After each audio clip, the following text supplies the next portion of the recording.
delante de tu presencia a cada persona que aquí se encuentre. Yo te pido que me unjas con tu Espíritu Santo y me des una palabra viva para la necesidad particular de cada uno de los que están aquí, Señor. Yo necesito tu unción, Señor, para que la palabra que se comparta sea una palabra de vida, Señor, porque necesitamos escuchar palabras de vida. Gracias, Señor, porque tú estás vivo, Señor, y tú vives en el corazón de cada creyente, Señor, confirmándole tu existencia, estando con Él todo el tiempo, Señor. Tú prometes estar con nosotros todos los días hasta el fin del mundo. Gracias, Señor Jesús, porque creemos en un Dios vivo, en un Dios que nos ama y en un Dios que nos da amor para transmitirlo a los demás. Gracias, mi Señor y Dios. Amén. Bueno, fíjense, muchos hablan de la salvación sin creer en Cristo, sin creer en la cruz y sin creer en la resurrección. Sin embargo, la Biblia enseña que el camino a la salvación pasa por la cruz y pasa por la resurrección.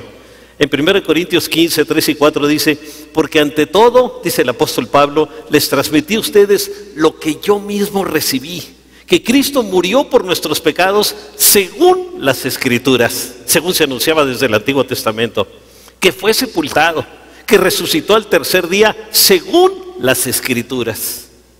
Y un pastor y un líder cristiano debe predicar según las Escrituras, porque todo lo demás son opiniones humanas que tienen un valor muy relativo.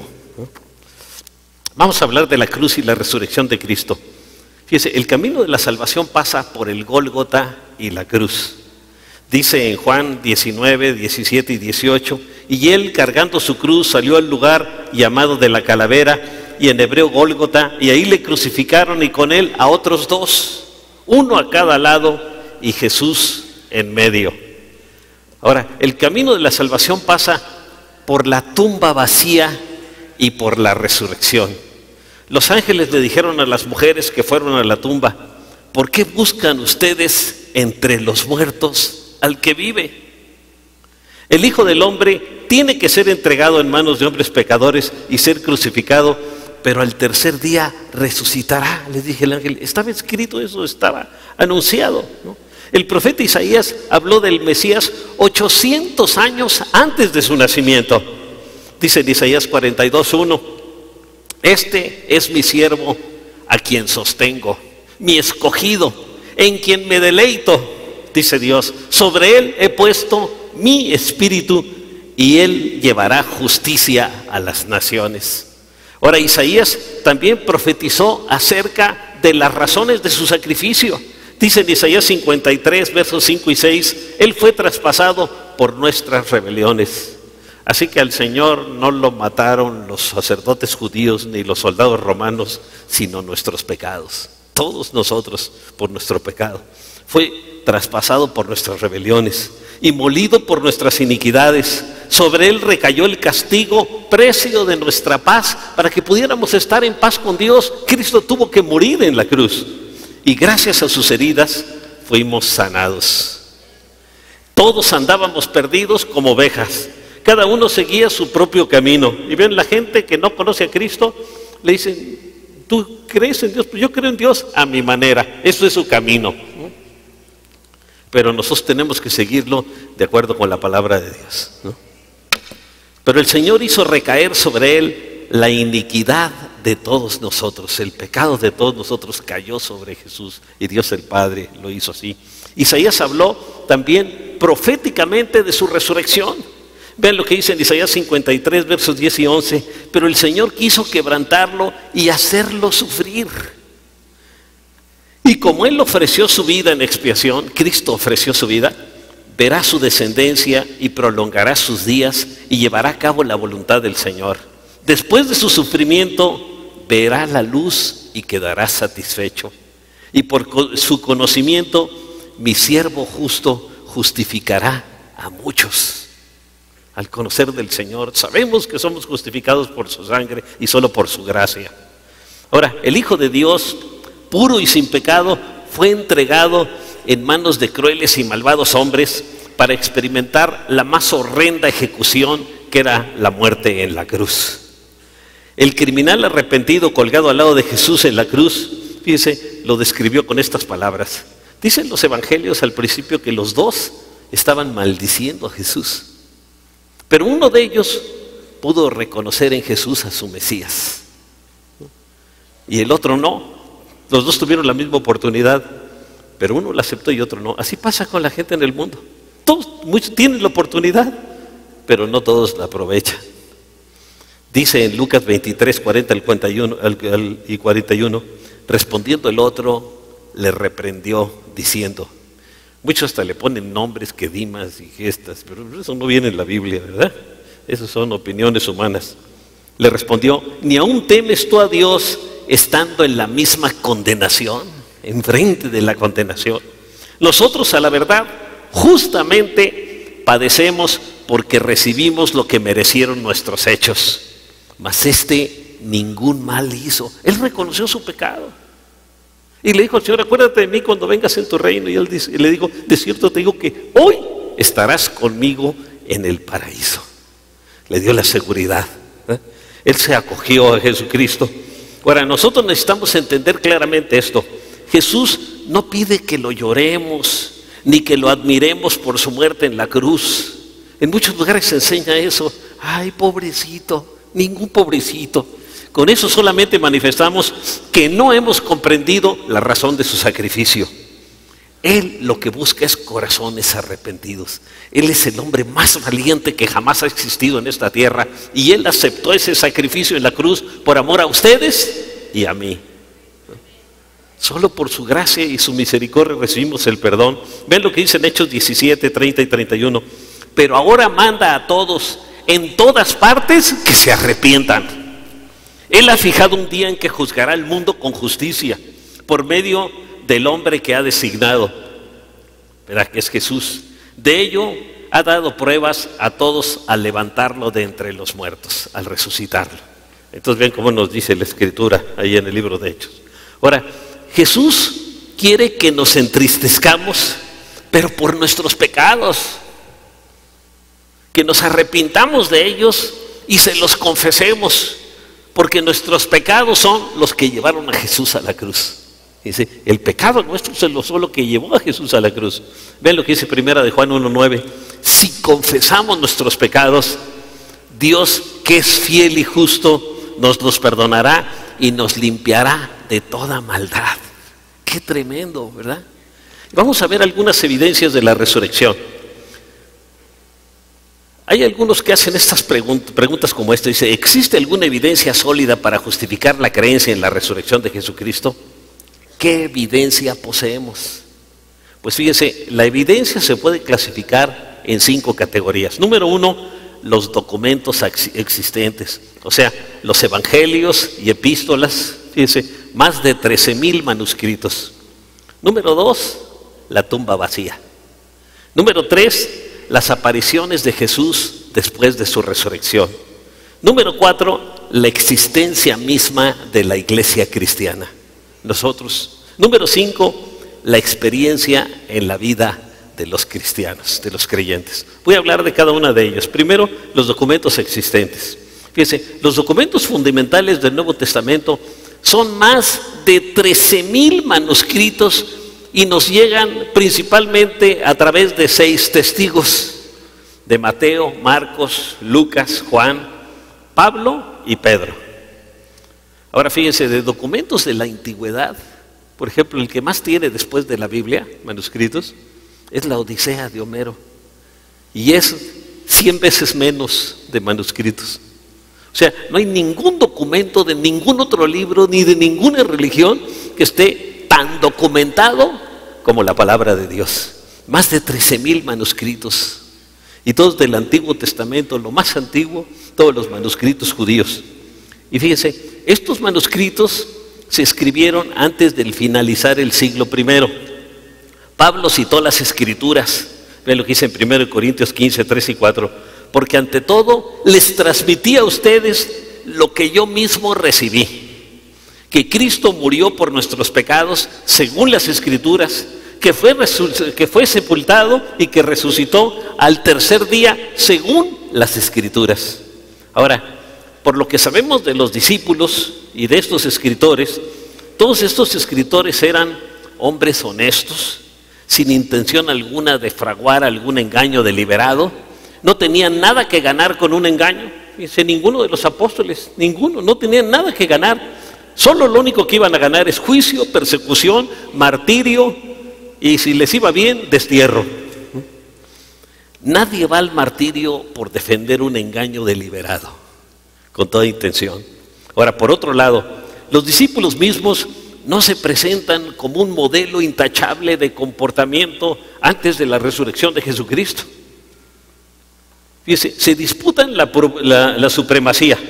Allí en Marcos 9:34, que yo soy el mejor y que una vez que venga el Señor y que gobierne en el mundo, pues yo voy a ser secretario de gobernación. Pues no, que yo de finanzas. Y ahí estaban peleándose el puesto, a ver quién va a ser el más importante. Fíjense, eso estaban discutiendo los discípulos, hasta que el Señor les dijo, esto no es así. Pedro negó a Cristo, como viene en Mateo 26:74. Todos ellos despreciaron el relato de la resurrección como una locura de unas mujeres, ahí en Lucas 24:11, cuando las mujeres les dijeron, es que Él resucitó, y todos lo despreciaron. Tomás rehusó creer lo que decían los otros discípulos. Fíjense, sus mismos compañeros, los otros 10 compañeros, rehusó creerlo. Eso viene en Juan 10, 27 y 28.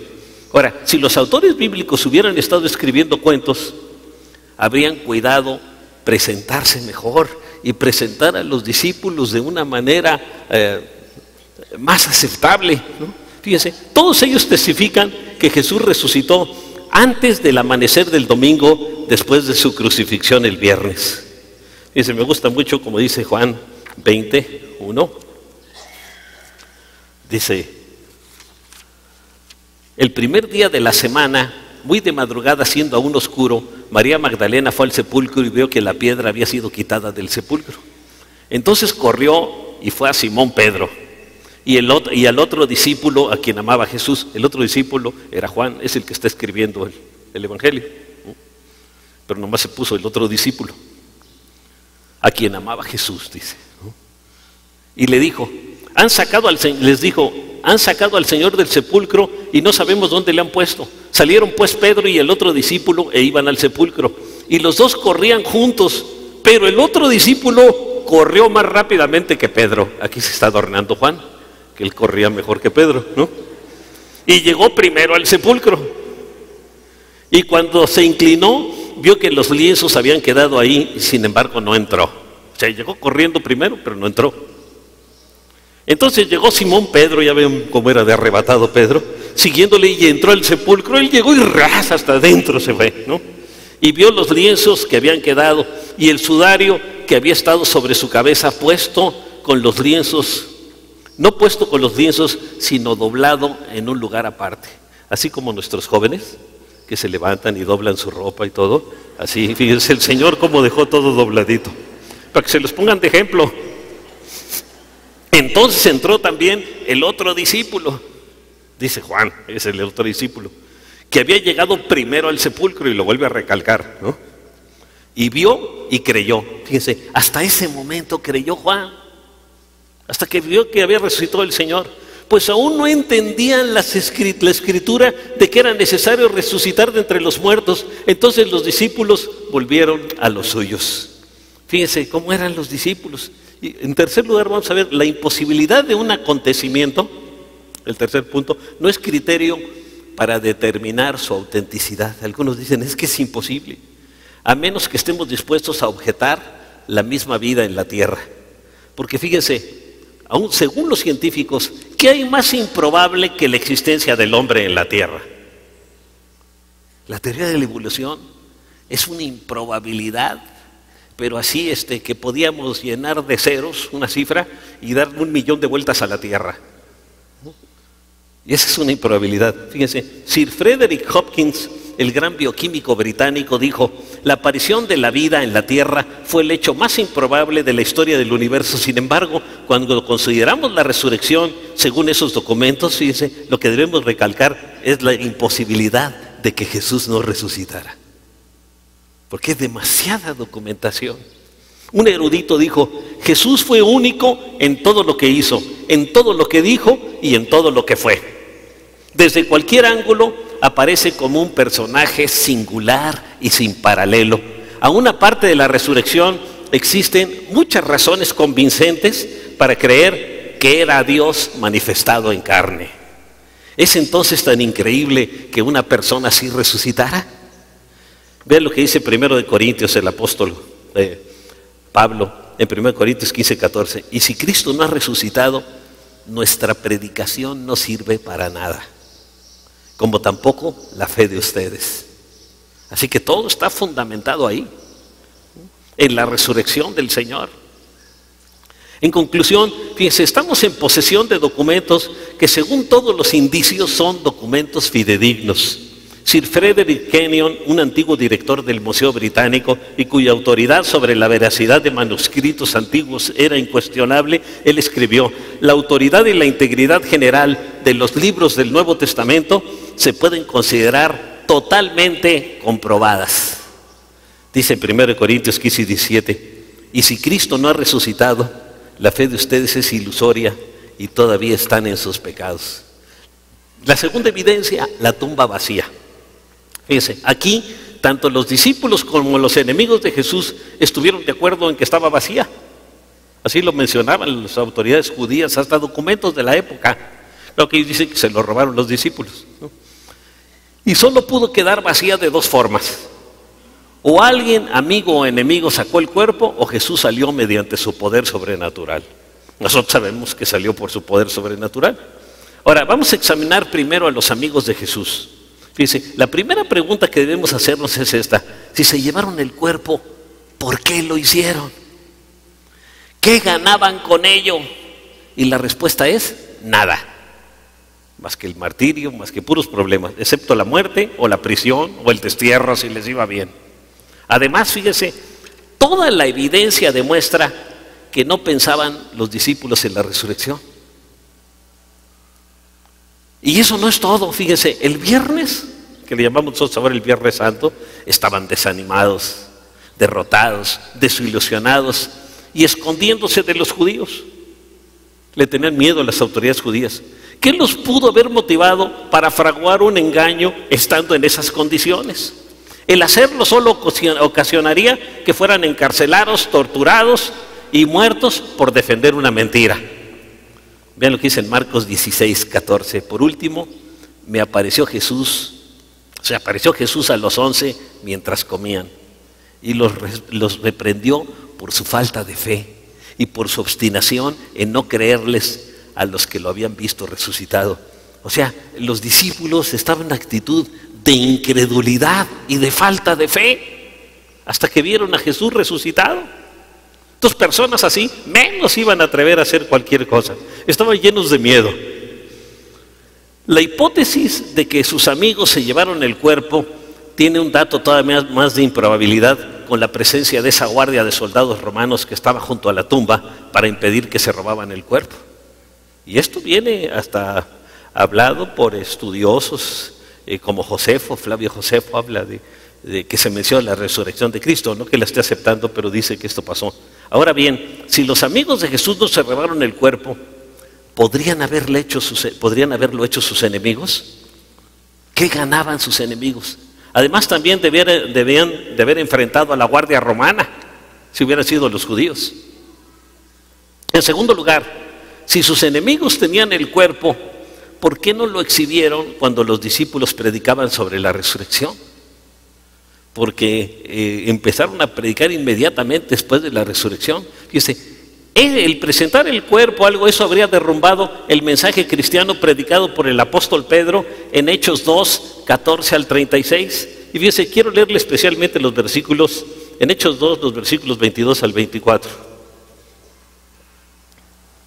Dice: hombres de Israel, está predicando el apóstol Pedro, oíd estas palabras. Jesús de Nazaret fue hombre acreditado por Dios ante ustedes con hechos poderosos, maravillas y señales que Dios hizo por medio de él entre ustedes, como ustedes mismos lo saben. A o sea, hablando de Jesús, que fue entregado por el predeterminado consejo y previo conocimiento de Dios, ustedes mataron clavándole en una cruz por manos de inicuos. A él Dios le resucitó. Fíjense, empezó a hablar de que Él le resucitó, habiendo desatado los dolores de la muerte, puesto que era imposible que Él quedara detenido bajo su dominio. Entonces empezó a predicar de la resurrección el apóstol Pedro. Unos pocos días después de la muerte de Jesús, empezó a hablar de su resurrección a la gente. Entonces fíjense, solo queda una segunda alternativa: que Jesús salió de la tumba por su propio poder. Eso quiere decir que Jesús está vivo y que tú y yo podemos conocerlo, ¿no? Lo cual es un hecho que cada uno puede comprobar personalmente. Si alguna persona me ha dicho, es que yo no creo en Dios, bueno, tú puedes conocerlo personalmente. ¿Cómo? Haz una oración para recibir a Cristo, pero hazla de corazón. Cuando Pedro les predicó, fíjense, el pueblo se conmovió. Después de cuando estaba hablándoles todo esto de la resurrección de Jesús, y preguntó, ¿qué debemos hacer? Dicen Hechos 2, 37 y 38, cuando oyeron esto, todos se sintieron profundamente conmovidos y le dijeron a Pedro y a los otros apóstoles: hermanos, ¿qué debemos hacer? Arrepiéntanse y bautícese cada uno de ustedes en el nombre de Jesucristo para perdón de sus pecados, les contestó Pedro, y recibirán el don del Espíritu Santo. Dice, a los pocos días. Y ni los judíos, nadie, ni los romanos pudieron decir nada. Ahora, la tercera evidencia, las apariciones de Jesús después de su resurrección. Fíjense, Pablo nos habla de la aparición a Pedro, ahí en 1 Corintios 15:5, que se le apareció a Pedro. Fíjense, y Pedro era quien mejor conocía a Jesús. Y Pedro hubiera detectado cualquier mentira o cualquier falsificación inmediatamente. Y fíjense, nada aparte de su encuentro personal con el Jesús resucitado puede explicar el cambio increíble que hubo en la vida de Pedro, pasando de un hombre que lo negó hasta llegar a desafiar a las autoridades judías y romanas, predicando acerca de la resurrección el día de Pentecostés, 50 días después de la Pascua. Vean lo que dice en Hechos 2:14. Entonces Pedro con los 11 se puso de pie y dijo a voz en cuello, ahí a toda la multitud que estaba ahí: compatriotas judíos y todos ustedes que están en Jerusalén, dejen explicarles lo que sucede, presten atención a los que les voy a decir. Y ahí les comenzó a predicar de la resurrección de Jesús. Ahora fíjense, esa misma transformación que se ve en Pedro, se vio en los otros 10 discípulos. Jesús resucitó, comió con ellos, dejó que Tomás lo tocara, eso viene en Juan 20:28. Y fíjense, hay una teoría que habla de la teoría de la alucinación, que a lo mejor los discípulos estaban alucinados y que se imaginaron que vieron al Señor. Pero fíjense, la teoría de la alucinación de los discípulos se derrumba también ante el hecho de la tumba vacía. El asustado grupo de los discípulos, fíjense, de pronto se convirtió en una minoría irresistible, porque habían visto al Señor resucitado y por todos lados estaban predicando: Jesucristo ha resucitado, Jesucristo está vivo, ¿no? Y en Él creemos, ¿verdad? Y se mencionan otras apariciones más, y Pablo dice finalmente que se le apareció a él. En 1 Corintios 15:6-8 dice: después se apareció a más de 500 hermanos a la vez, más de 500 testigos que estaban hablando. Yo lo vi, ¿no? Imagínense. Y en el tiempo que los podían martirizar y todo, yo lo vi. La mayoría de los cuales vive todavía, dice Pablo, en el tiempo que escribió esta epístola, aunque algunos han muerto, porque ya habían pasado algunos años. Luego se apareció a Jacobo, más tarde a los apóstoles, y por último, como a un nacido fuera de tiempo, se me apareció también a mí. Porque pues él no estuvo en los eventos de la resurrección, sino que después llegó a conocer al Señor cuando tuvo un encontronazo con él. Ahora, vean esto de Pablo. Pablo era un fanático enemigo de los cristianos, además de que era un brillante erudito, lo cual no lo hace un candidato fácil al engaño o a la ilusión. Su encuentro con Jesús, fíjense, lo convirtió en el más grande misionero que ha tenido el cristianismo. Y sufrió persecuciones y castigos por seguir a Jesucristo, y soportó todo. Y dice: no importa esto que me pase. Lo golpearon y seguía predicando y seguía predicando, ¿no? ¿Por qué? Porque él había visto a Cristo y había hablado con él, ¿no? Después de su resurrección, cuando se le apareció. La cuarta evidencia, la existencia misma de la iglesia cristiana. Fíjense, la iglesia cristiana es un grupo de personas unidas alrededor de Cristo.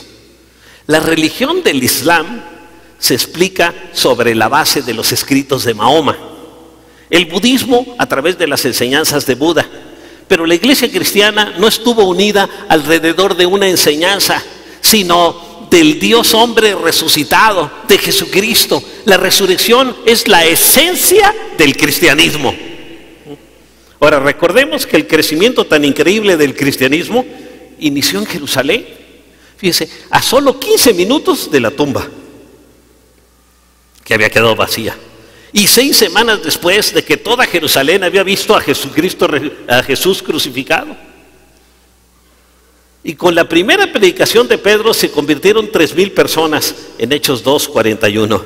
¿Por qué? Porque no había evidencia que lo contrariara. Ni los judíos ni los romanos podían contradecir ese mensaje. Y poco tiempo después, el número de convertidos, fíjense, solo de varones llegó a 5,000 en Hechos 4:4. El mensaje proclamado fue de triunfo. A pesar de toda la influencia, el poder, la hostilidad, la agresividad de las autoridades judías y romanas fue creciendo y creciendo y creciendo. Además, hubieron sanidades, como el mendigo lisiado a las puertas del templo en Hechos 3, 9 al 10, y muchos otros milagros. Vean lo que dice Hechos 5, 12 y 16. Por medio de los apóstoles ocurrían muchas señales y prodigios entre el pueblo. Y vieron que era como con Jesús. Y todos los creyentes se reunían de común acuerdo en el pórtico de Salomón. También de los pueblos vecinos a Jerusalén acudían multitudes que llevaban personas enfermas y atormentadas por espíritus malignos, y todas eran sanadas. Así que todo eso estaba confirmando, y las autoridades judías ya no sabían qué hacer. Acuérdense que hasta los amenazaron: ya no prediquen de Jesús. Dice, ¿por qué no vamos a predicar? Tenemos que predicar de Él. La quinta evidencia, la experiencia en la vida de cristianos. Fíjense, todos los que acuden a Cristo sinceramente, porque hay que acudir sinceramente, y con arrepentimiento, han descubierto una nueva vida. Aquí vemos que la conversión realmente funciona.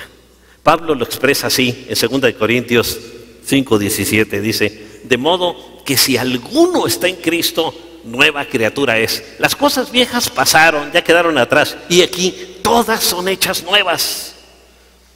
San Agustín, antes de encontrar a Cristo, vivió una vida desenfrenada y depravada, y dijo: tú pusiste alegría en mi corazón. Y cambió su vida. León Tolstoy, el famoso literato, autor del libro de La guerra y la paz, declaró: después de entregar mi vida a Cristo, todo en mi vida cambió. Dice, toda su vida este autor. El doctor Alexander Wood, físico de Cambridge, le dijo a un amigo: lo que siento en mi interior es que Cristo se ha demostrado a sí mismo y que puede hacerlo también en tu experiencia si se lo permites. Temple Garnier, un misionero en Egipto, afirmó: ese sentimiento de novedad es simplemente delicioso. Hace nueva la Biblia, los amigos, la humanidad, el amor, lo espiritual, los domingos en la iglesia y a Dios mismo. Cuando uno tiene esa experiencia personal del nuevo nacimiento, esto es lo que he encontrado. David Livingstone, el misionero en África, escribió: este cambio fue como la curación de un caso de ceguera de los colores. Hubo un cambio tremendo en su vida y se fue de misionero al África. En mi propia experiencia, yo encontré paz, propósito y vida nueva cuando encontré a Cristo. Fíjense, yo nunca tuve paz antes. Hasta que un día leí la Biblia y dice: el impío no tiene paz. Ah, con razón. Y cuando recibimos a Cristo, fíjense, entra el príncipe de paz en nuestro corazón. Y podemos estar en paz con Dios. Y vamos a estar en paz con nosotros mismos. Y entonces vamos a poder estar en paz con los demás. Porque las Naciones Unidas hablan de ponernos en paz con los demás, cuando ni siquiera estamos en paz ni con nosotros mismos, ¿no? Y todo empieza con ponernos en paz con Dios a través de Jesús, que es el príncipe de paz.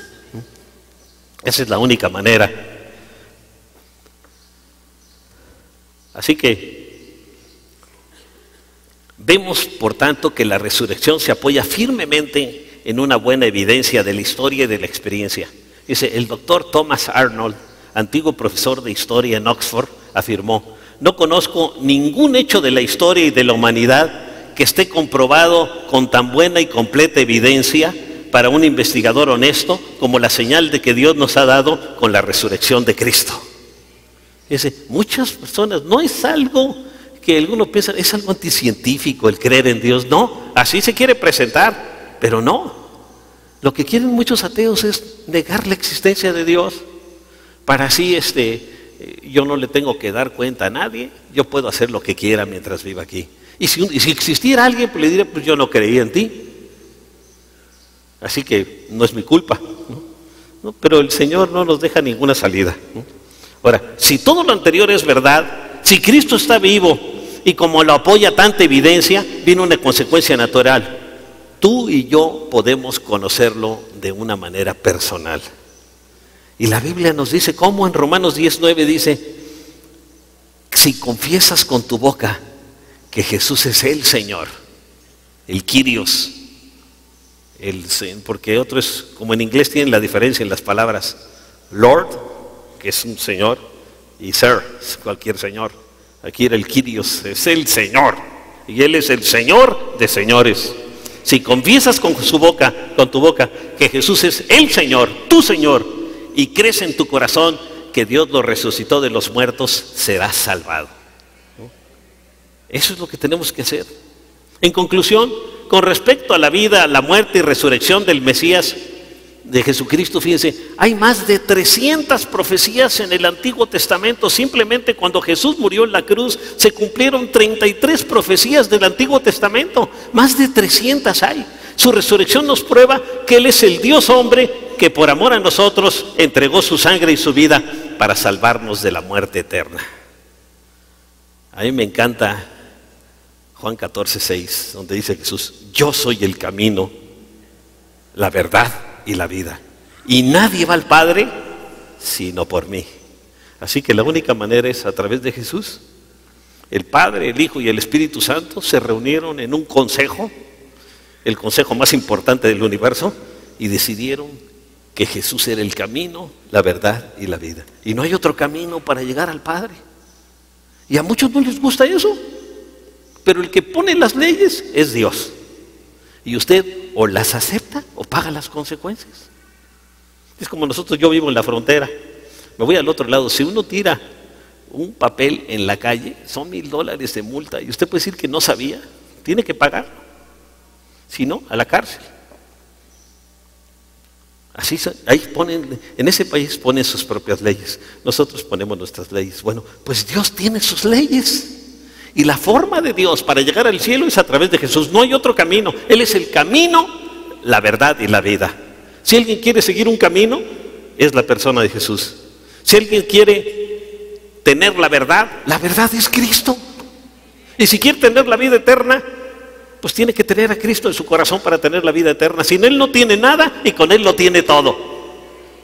Hasta una congregación cristiana está bien en la medida en que presenta a Cristo como el camino, la verdad y la vida. Y estará mal en la medida que presente otras cosas. Pues yo quiero hacerles una invitación a todos los que están aquí, que no han tomado una decisión de entregarle su vida a Cristo. Yo lo quiero invitar a que tome esa decisión. Y es muy sencillo. Usted nada más le puede decir al Señor de corazón que lo necesita. Pídale su ayuda, dígale de corazón. Yo voy a hacer una oración y cualquiera que esté aquí, que venga por primera ocasión, usted la puede, repítala, pero repítala de corazón. Porque mis palabras no son palabras mágicas. Pero si usted lo hace de corazón, el Señor lo va a escuchar. Como el ladrón en la cruz, fíjense, el ladrón arrepentido, el Señor lo escuchó. El otro no quiso recibirlo. Los dos tuvieron la misma oportunidad, pero uno la aceptó y otro no. Así que yo le invito a tomar la decisión de entregar su vida y su corazón a Jesús. Yo lo hice hace 42 años. Y mi vida cambió antes de Cristo y después de Cristo. Así como la historia del mundo antes de Cristo y después de Cristo, la historia de cada persona va a cambiar en antes de Cristo y después de Cristo si usted acepta a Cristo de corazón. Si lo hace de boca para afuera como político espiritual, pues no le va a servir de nada, porque son puras palabras. Pero si lo hace de corazón, Dios ve su corazón. Así que le invito a repetir esta oración. Dígale: Señor Jesús, yo vengo delante de tu presencia. Ahora entiendo que por amor tú moriste en la cruz para pagar por mis pecados. Perdóname, Señor, por haber pecado contra ti y por haberte ofendido. Señor, limpia mi vida y mi corazón de todo pecado, Señor. Perdóname por haberte ofendido. Y Señor, en este momento yo tomo la decisión de entregarte mi vida y mi corazón y de vivir para ti de ahora en adelante. Ayúdame, Señor, para vivir para ti de ahora en adelante. Gracias, Señor, porque me amas y porque ahora entiendo que tienes un plan y un propósito precioso para mi vida. Y yo quiero entrar en ese plan. Ya quiero dejar mis propios planes que no me han llevado a ningún lado, ni me han quitado la falta de paz en mi corazón. Gracias, Señor Jesús. Amén. Si usted hizo esa oración, ahora, como lo dije el otro día, le recomiendo comer col. Es un acróstico, la C. Congréguese en un lugar donde se predique la palabra de Dios como este. La O, ore. Orar es platicar con Dios. Dígale cómo se siente. Ábrale su corazón al Señor. Y la L, lea la Biblia, comenzando por el Evangelio de San Juan, que es una carta de amor de Dios para nosotros. Que Dios les bendiga.